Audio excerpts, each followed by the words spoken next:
আমি কবির, একজন তরুণ ব্যক্তি। আমি আমার মামার বাড়িতে কাজ করতাম। আমার মামা তার স্ত্রীকে খুশি করতে পারতেন না, ফলে আমার মামি আমাকে তার ঘরে ডাকতেন। মামি আমার পাশে এসে শুয়ে থাকতেন লুকিয়ে, আমি জানতাম না, আর আমি তাকে আমার স্ত্রী মনে করে সারা রাত। মামি দেখতে অনেক সুন্দরী, যে কেউ তাকে দেখলে তার প্রেমে পড়তে চাইবে। আমার মামি আমার থেকে বয়সে বড় ছিলেন এবং আমাদের মধ্যে বেশি কথা হতো না। তিনি তার কাজে ব্যস্ত থাকতেন এবং মামার সাথেও কম কথা বলতেন। এক রাতে মামি আমাকে তার রুমে ডাকলেন। বললেন, কবির, আজ আমার শরীর ভালো লাগছে না, তুমি আমার পাশে শুয়ে থাকো। আমি তার রুমে শুয়ে পড়লাম। মামি লাইট বন্ধ করে দিলেন। এরপর আমি তাকে আমার মতো করে পেয়েছিলাম। কখনো ভাবিনি আমি তাকে এত কাছে পাবো। আমার গল্পগুলো তোমরা শুনো, কিন্তু সাবস্ক্রাইব করো না। দয়া করে গল্পগুলো ভালো লাগলে ভিডিওটি লাইক, শেয়ার এবং চ্যানেলটি সাবস্ক্রাইব করো প্লিজ। তখন আমি চাকরির খোঁজে ছিলাম, কিন্তু কোথাও কাজ পাচ্ছিলাম না। একদিন আমার বন্ধু সুরেশ বলল, আমার মামা শহরে থাকেন এবং আমি তোমাকে সেখানে চাকরি দিতে পারবো। আমি বেশি শিক্ষিত ছিলাম না, জানি ভালো চাকরি আমার দ্বারা হবে না।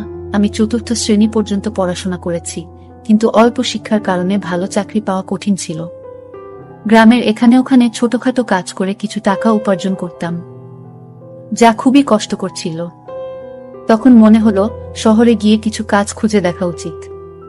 একদিন আমার বন্ধুর দেওয়া একটি ঠিকানায় গেলাম, যা তার মামার বাড়ির ছিল। সেই বাড়িতে গিয়ে দেখি আমার বস, যিনি আমার বন্ধুর মামা এবং আমি তাকেও মামা বলে ডাকতাম, মামা আমাকে একটি কাগজ দিলেন এবং বললেন, এই ঠিকানায় যাও। আমি যখন সেই ঠিকানায় গেলাম, দেখি সেটা এক ডাক্তারের ঠিকানা। মামা বললেন, তিনি আমার বন্ধু, তিনি তোমার কিছু পরীক্ষা করবেন। যদি পরীক্ষাগুলো ভালো হয় তাহলে তোমাকে চাকরি দেব। মামা কথা শুনে আমি কিছুটা ঘাবড়ে গেলাম, কিন্তু ভাবলাম চেষ্টা করে দেখি। ডাক্তারের কাছে গিয়ে তিনি আমার কিছু পরীক্ষা করলেন এবং কিছুক্ষণ পর রিপোর্ট দিলেন। আমি বাসায় ফিরে মামাকে রিপোর্ট দেখালাম। মামা হাসতে হাসতে বললেন, তুমি দেখতে বেশ সুন্দর, তোমার চেহারাও ঠিক আছে, তোমার কাজ নিশ্চিত হয়েছে। এত সহজে কাজ পেয়ে আমি অবাক হয়ে গেলাম এবং ভাবতে থাকলাম, কিভাবে এত সহজে এই সুযোগ পেলাম। প্রতিবেদনটি ইংরেজিতে লেখা ছিল এবং ৪র্থ শ্রেণী পাস একজন ব্যক্তির পক্ষে এটি বোঝা সহজ ছিল না। যখন বাড়িতে এসে আমার স্ত্রীকে দেখালাম, তিনি বললেন, তুমি অযথা চিন্তা করছো। এই ধনী লোকেরা আমাদের মতো গরিবদের পরীক্ষা করিয়ে নিশ্চিত হতে চায় যে আমরা কোনো বড় রোগে আক্রান্ত আছি কিনা। তারা মনে করে চাকরদের মাধ্যমে রোগ ছড়াতে পারে। তার কথা শুনে আমার মন অনেকটা হালকা হলো। আমি যে চাকরিটা চেয়েছিলাম সেটা পেয়ে গেছি। সকালে কাজে যাওয়া শুরু করলাম, কিন্তু আমার চোখ প্রায়ই মামির দিকে আটকে যেত। তিনি ছিলেন অত্যন্ত সুন্দরী এবং মার্জিত মহিলা। তাকে প্রথম দেখার পর থেকেই আমি ভাবতাম, আমার স্ত্রী যদি এত সুন্দর হতো। আমি আমার মামির একজন সাধারণ চাকর ছিলাম, তার অর্থের কোনো অভাব ছিল না। তিনি আমাকে প্রতিদিন বাজারে নিয়ে যেতেন, কারণ তার কোনো সন্তান ছিল না। আমার মামা ও মামির মধ্যে কোনো ঝগড়া ছিল না, তারা খুব ভালোবাসায় দিন কাটাতেন। আমি মামিকে মনে মনে ভালোবাসতে শুরু করলাম। তাকে নিয়ে ভাবতে লাগলাম। একদিন বাড়ির পুরনো চাকর এলো। সে আমাকে অভিনন্দন জানিয়ে বলল, তুমি পরীক্ষায় উত্তীর্ণ হয়েছ, কিন্তু মনে রেখো, এই বস, যাকে তুমি মামা বলে ডাকো, খুবই কঠোর। এই কথা শুনে আমি ঘাবড়ে গেলাম এবং ভাবতে লাগলাম, যদি আমাকে চাকরি থেকে বের করে দেয় তাহলে আমার কি হবে। সে চলে যাওয়ার পর আমি মামা মামিকে খুশি রাখার জন্য আরো মনোযোগী হলাম, কারণ এখন আমার চাকরিটা চলে গেলে এখন আর কোনোভাবেই চাকরি পাবো না। তাই আমি এই চাকরিটা মন থেকে করতে লাগলাম। মামা বেশিরভাগ সময় বাড়ির বাইরে থাকত। আমার মামি একদিন আমাকে তার রুমে ডেকে বললেন, তুমি খুবই অল্প বয়সী, পরিষ্কার পরিচ্ছন্নতার খেয়াল রাখো। আমি এমন একজন চাকর পছন্দ করি যে তার মনিবের মতো পোশাক পরে। এই বলে মামি আমার হাতে কিছু টাকা দিলেন এবং বললেন, এই টাকা থেকে বেতন ছাড়া নিজের জন্য খরচ করো। আমি খুশি হয়ে গেলাম এবং এই বিষয়টি আমার স্ত্রীকে বললাম না, কারণ আমিও আমার মামিকে খুব পছন্দ করতাম। আমি স্বপ্ন দেখতে শুরু করলাম যে মামির অভিব্যক্তি দেখে মনে হতো তিনি খুশি নন। তার কোনো সন্তান ছিল না, তাই মনে হতো মামা তাকে খুশি করতে পারছেন না। আমি মামিকে খুশি করতে চেয়েছিলাম। মামির দেওয়া টাকা নিয়ে পরের দিনই একটা মার্কেটে গিয়ে কিছু নতুন জামা কাপড় কিনলাম। আমাকে দেখে মামি বললেন, আজ তোকে খুব সুন্দর লাগছে, সবসময় এমনই থেকো। আমি লজ্জা পেয়ে চোখ নামিয়ে নিলাম। আসলে আমার বিয়ে হয়েছে মাত্র 3 বছর, কিন্তু আমার স্ত্রী মামির মতো সুন্দরী ছিলেন না। বিয়ের 2 বছর পরই আমাদের সন্তান নিউমোনিয়া হয় এবং সে পৃথিবী থেকে চলে যান। এরপর আমার স্ত্রী সারাক্ষণ দুঃখে কান্নাকাটি করত, কিন্তু আমি একজন পুরুষ এবং আমারও কিছু প্রয়োজন ছিল। আমি চাইতাম আমাদের আরেকটা সন্তান হোক, কিন্তু আমার স্ত্রী সন্তানের নাম শুনলেই বিরক্ত হয়ে যেতেন। তিনি সবসময় আমার থেকে দূরে থাকতেন। আমার মামিকে দেখে আমার মনোভাব বদলাতে শুরু করেছিল। মামা মামির বিয়ে হয়েছে 1 বছর হয়ে গেছে, কিন্তু তাদের কোনো সন্তান নেই। মামা সবসময় তার ব্যবসায় ব্যস্ত থাকতেন, আর মামি ফ্যাশন ও পার্টিতে মগ্ন থাকতেন। আমার মামিকে দেখে মনে হতো তিনি আমাকে পছন্দ করতে শুরু করেছেন। আমি প্রায় সিনেমা এবং নাটকে প্রেমের কাহিনী দেখতাম এবং কল্পনা করতাম। মামি আমার কাছে এসে বলবেন, আমি তোমার প্রেমে পড়েছি। এক রাতে যখন আমি ঘুমাচ্ছিলাম, মনে হলো আমার পাশে কেউ আছে।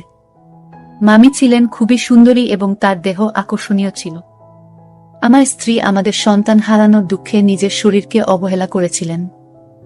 কোনো যত্ন নিত না, তাই সে শুকিয়ে কাঠ হয়ে গেছে। আমার মতো একজন গরিব মানুষ যখন ভাবতাম আমি কি করে চাকরের মতো জীবন কাটাবো, তখন মামিকে আমার স্ত্রী ভেবে সারা রাত উপভোগ করতাম। মামি আমার দিকে তাকিয়ে মৃদু হাসতেন। আমি আমার মামির সান্নিধ্য উপভোগ করতে শুরু করলাম। কাজ করার সময় মামি আমাকে ডেকেই যে কোনো কাজ দিতেন, আর আমি তা সঠিকভাবে করে দিতাম যেন কোনো অভিযোগের সুযোগ না থাকে। মামি সবসময় আমার প্রশংসা করতেন, আর আমি সততার সাথে আমার কাজ চালিয়ে যাচ্ছিলাম। একদিন মামির শরীর খারাপ হলে আমি তাকে হাসপাতালে নিয়ে যাই এবং মামাকে ফোন করে জানাই। এরপর মামা হাসি মুখে আমাদের সবার জন্য মিষ্টি আনলেন। এরা দেখে আমি খুব খুশি হয়েছিলাম, কিন্তু সেই দিন থেকে মামির আচরণ বদলে গেল। তিনি আমার দিকে অদ্ভুতভাবে তাকাতে লাগলেন এবং বাইরে যাওয়া কমিয়ে দিলেন। ফলে এখন শুধুমাত্র মামির সঙ্গেই আমার দেখা হয় কম। কিছুদিন ধরে আমার মন মেজাজ খারাপ ছিল, কারণ আমি মামির সান্নিধ্যে অভ্যস্ত হয়ে পড়েছিলাম। আমার মনে হয়েছিল আমি হয়তো মামির প্রতি আসক্ত হয়ে পড়েছি। তবে আমার কাজ চালিয়ে যেতে লাগলাম। সময় চলে গেল এবং অবশেষে সেই দিন এল যখন মামি একটি সন্তানের জন্ম দিতে চলেছিলেন। কিন্তু মামা আর আগের মতো খুশি ছিলেন না। তিনি সবসময় চিন্তিত থাকতেন। আমি ভাবতে লাগলাম, মামা কেন খুশি ছিলেন না? আমি যখন বাবা হলাম তখন আনন্দে উঠছিলাম, কিন্তু আমার মামাকে খুব চিন্তিত দেখাচ্ছিল, যেন কোনো বড় বিপর্যয় আসন্ন। এক রাতে মামা আমাকে তার ঘরে ডেকে বললেন, এই ব্যাগ নাও। যদি আজ রাতে আমার স্ত্রী সন্তান জন্ম দেয়, তবে এই ব্যাগটি ব্যবহার করো এবং শিশুটিকে গোপনে সরিয়ে ফেলো। আমি কখনো মামার কোনো নির্দেশ নিয়ে প্রশ্ন করিনি, তাই সেদিনও কিছু বললাম না, কিন্তু আমার মন খুব অস্থির ছিল। বারবার ভাবছিলাম, কেন মামা তার সন্তানের জীবন নিতে চাইছেন? রাত গভীর হলে মামি ঘুমিয়ে পড়লেন, তাই আমি গোপনে তার রুমে গেলাম। মামি তখন চোখ বন্ধ করেছিলেন। আমি মনোযোগ দিয়ে তার দিকে তাকালাম। মামির মুখে সেই চিরচেনা সৌন্দর্য দেখে আমি মুগ্ধ হলাম, কিন্তু আমার অবস্থান মনে করে মামার কথা মেনে নিলাম। মামার নির্দেশ অনুযায়ী কাজ করার জন্য তিনি আমাকে টাকা দিতেন। আমি গোপনে মামার দেওয়া ব্যাগটি তুললাম আর বাচ্চাটিকে ঢুকাতে শুরু করলাম। তখন মামি হঠাৎ আমার দিকে তাকিয়ে হাসলেন। আমি শিশুটিকে লুকিয়ে রাখছিলাম এবং মামি আমাকে দেখে বললেন, তুমি কি সত্যিই শিশুটিকে হত্যা করতে চাও? মামি আমাকে জিজ্ঞাসা করলেন, তুমি কি তোমার মামার নির্দেশে এসব করছো? আমি চমকে উঠলাম এবং বললাম, তুমি এটা কি বলছো? মামি বললেন, তোমার চাচা এই শিশুটিকে মেরে ফেলতে চায়, কারণ সে ভয় পায় যে এই শিশু তার নয়। তার কথা শুনে আমি স্তব্ধ হয়ে গেলাম। আমি অবাক হয়ে ভাবতে লাগলাম, এত কিছুর পরও এটা কিভাবে সম্ভব? মামি বললেন, তোমার মামা সন্দেহ করছে যে এই শিশু তার নয়, তাই সে এই কাজটি করতে বলেছে। সে এই শিশুটির বাবা নয়, তুমি এর বাবা। এই কথা শুনে তাকে বললাম, তবে তুমি কেন বলছো আমি এই শিশুটির বাবা? আমি এই কথা শুনে স্তব্ধ হয়ে গেলাম। আমি বললাম, আপনি কি চান আমি এই শিশুটিকে বাঁচিয়ে রাখি? মামি হাসলেন এবং বললেন, এই শিশুটিকে জঙ্গলে ফেলে দিও না, কারণ এই শিশুটির বাবা তুমি। আমি আরো বিভ্রান্ত হয়ে গেলাম, কারণ মামি বলছিলেন যে তিনি কখনো আমাকে স্পর্শ করেননি। তার কথাগুলো শুনে আমার মনে হলো আমি যেন স্বপ্ন দেখছি।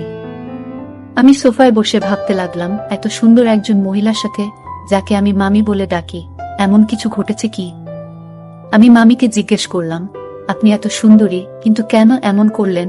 মামি বললেন, আমি খুব সুন্দরী, কিন্তু আমার পরিবার খুব গরিব ছিল, তাই আমি তোমার মামার সাথে দেখা করতে এসেছিলাম। তোমার মামা মতো ধনী হওয়ার ইচ্ছা ছিল, তাই আমি তাকে বিয়ে করি। আর সে আমাকে প্রস্তাব দেওয়ার সাথে সাথেই আমি তৎক্ষণাৎ হ্যাঁ বলেছিলাম, কারণ আমি ধনী হতে চেয়েছিলাম। আমার বাবা মাও তোমার মামার সাথে বিয়ে করতে রাজি হয়েছিলেন। কিন্তু বিয়ের কিছুদিন পরেই জানতে পারলাম তোমার মামার সন্তান হওয়ার সামর্থ্য নেই। অনেক চিকিৎসা করানোর পরও কোনো ডাক্তার তাকে সুস্থ করতে পারেনি। তিনি মা হতে চেয়েছিলেন এবং এর জন্য তিনি যা করতে প্রস্তুত ছিলেন। তারপর তিনি তার চাকরের মাধ্যমে একটি অদ্ভুত পরিকল্পনা তৈরি করেছিলেন, তাই তিনি সবসময় চাকরদের নিযোগের আগে পরীক্ষা করাতেন। তোমার চাচা তোমার মাধ্যমে তার পরিকল্পনা সফল করতে চেয়েছিলেন, মামি বললেন। এই শিশুটি তোমারই সন্তান এবং তিনি চান না যে এটি প্রকাশ্যে আসুক। তিনি জানতে চেয়েছিলেন তিনি বাবা হতে সক্ষম কিনা, তাই আমাকে চাকরের সাথে ঘুমাতে বলেছিলেন। মামির এই কথা শুনে আমি আরো হতবাক হয়ে গেলাম এবং কিছু বলতে পারলাম না। তিনি বলতে লাগলেন, তোমার মামা আমার জন্য অনেক চাকর নিয়োগ করেছিলেন, কিন্তু আমি যাকে ভালোবাসার যোগ্য মনে করতাম তাকেই গ্রহণ করতাম। আমরা অনেক চাকর বদল করেছি, কিন্তু তোমাকেই প্রথম উপযুক্ত মনে হয়েছিল। প্রথম দেখাতেই তোমার প্রতি আমার আকর্ষণ জন্মায়। আমি অবাক হয়ে বললাম, তুমি কখন আমার কাছে এসেছিলে? মামি হাসলেন এবং বললেন, তোমার মামা এমন পরিকল্পনা করেছেন যে তুমি বুঝতেও পারোনি। তুমি মনে করতে তুমি তোমার স্ত্রীর সাথে আছো, কিন্তু আসলে আমি ছিলাম। তোমার মামা রাতের আধারে আমাকে তোমার রুমে পাঠাতেন এবং তোমার স্ত্রীকে অন্য ঘরে অজ্ঞান করে রেখে দিতেন। তিনি নিজেই পাহারা দিতেন যাতে কেউ সন্দেহ না করে। মামি বললেন, আমি প্রথমে বাধ্য হয়ে এসেছিলাম, কিন্তু পরে তোমার প্রতি আকৃষ্ট হতে শুরু করলাম। তোমার কাছ থেকে যে সুখ পাচ্ছিলাম তা তোমার মামা কখনোই দিতে পারতেন না। সেই কারণেই আমি নিজেও তোমার প্রতি দুর্বল হয়ে পড়েছিলাম।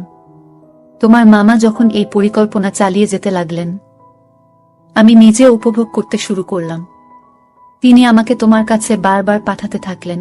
তিনি আরো বললেন, আমি গর্ভবতী হলাম এবং তোমার মামা আমাকে ভোরের অন্ধকারে ঘরে ফিরিয়ে আনতেন যাতে কেউ কিছু বুঝতে না পারে। এভাবে তোমার মামা তার সন্তান হওয়ার আশা পূর্ণ করতে চেয়েছিলেন এবং আমি নিজেও অজান্তে সেই পরিকল্পনার অংশ হয়ে পড়েছিলাম।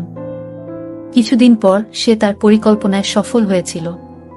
ডাক্তার আমাকে জানিয়েছিলেন যে আমি মা হতে চলেছি, যা তাকে অত্যন্ত খুশি করেছিল। আমি বিস্মিত হলাম যখন শুনলাম সে ডাক্তারের কাছে মিথ্যা বলেছে। কেউ কিভাবে তার বউকে এমনভাবে ব্যবহার করতে পারে? তারা দুজনেই আমাকে টাকা দিয়ে তাদের খেলনা বানিয়ে ফেলেছিল, যা আমার মোটেই ভালো লাগেনি। তখন আমার মামি তার কথাবার্তায় ব্যস্ত ছিলেন। আমি তখন বুঝতে পারিনি যে আমি কি ভাবছিলাম, তবে মামি আমাকে বলেছিলেন, তোমার মামার পরিকল্পনা ব্যর্থ হয়েছে যখন তার একটি ছেলে হয়েছিল, কিন্তু তিনি একজন উত্তরাধিকারী চেয়েছিলেন। সে তার বন্ধুকে নিয়ে অন্য দেশে পালিয়ে যায় আর আমাকে বলে, এখন আমার কোনো সম্পত্তি নেই, আমার সব ব্যবসা শেষ। সেই শিশুটিকে আর সে চায় না। আমি বলেছিলাম, আমি তোমার বউ দাসী নই, যাতে তোমার ইচ্ছে মতো চলি। আগে তুমি আমাকে একটা চাকরের সাথে ঘুমাতে বাধ্য করেছিলে যাতে সবাই জানতে না পারে তুমি বাবা হতে পারো না। আর এখন বলছো এই সন্তানের দরকার নেই। মনে রেখো, আমি তোমাকে তালাক দেব, কিন্তু শিশুটিকে মারতে দেব না। আমি বিশ্বাস করেছিলাম যে শিশুটিকে সে আর খারাপ বলবে না, সে তার সন্তানকে পুরোটা দেখাবে। কিন্তু আজ যখন সে বলল এই শিশুটিকে হত্যা করার পরিকল্পনা করেছে, তখন নিশ্চিত হলাম যে তার বুকের হৃদয় নেই, পাথরের মতো কঠিন। মামির এই কথা শুনে আমি তাকে গিয়ে বললাম, আমি এসব জানতাম না।